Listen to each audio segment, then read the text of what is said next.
pa. Hindi porket mayaman ka, masaya ka na agad. There's a certain happiness sa puso mo. Yun yung peace. At hindi mo makukuha yan dahil lang yumaman ka. There are things na hindi kasi hindi nabibili ng... Totoo bang magiging masaya ka kapag yumaman ka? Para sa akin, it's a lie. Yes, magiging masaya ka rin kapag yumaman ka kasi makukuha mo yung mga bagay na gusto mo. Pero kung yun lang ang ikakasaya mo dahil yumaman ka, hindi.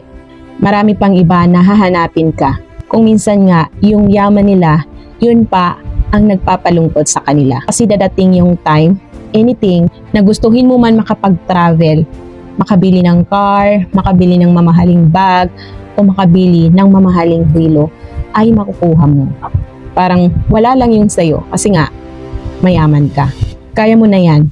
So, tumataas na yung level ng saya mo. Kaya, hindi ka na mababaw. Kapag hindi ka na mababaw, ang hirap mo na pasayahin.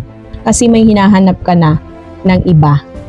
Pero ang pinakamatindi is yung hinahanap mo na hindi nabibili ng pera. Parang yung mga yakap ng anak mo, yung mga yakap ng mga mahal mo sa buhay, o yung mga taong nakapaligid sa'yo. Time heart to heart talk sa mga taong namimiss mo dahil hindi mo makuha yon. Niisip mo, mayaman na ako, mabibili ko na ang gusto ko. Lahat ay makukuha mo, pero pwede ka pa rin malungkot kahit yumaman ka pa, kahit mayaman ka pa. Hindi porket mayaman ka, masaya ka na agad. There's a certain happiness sa puso mo.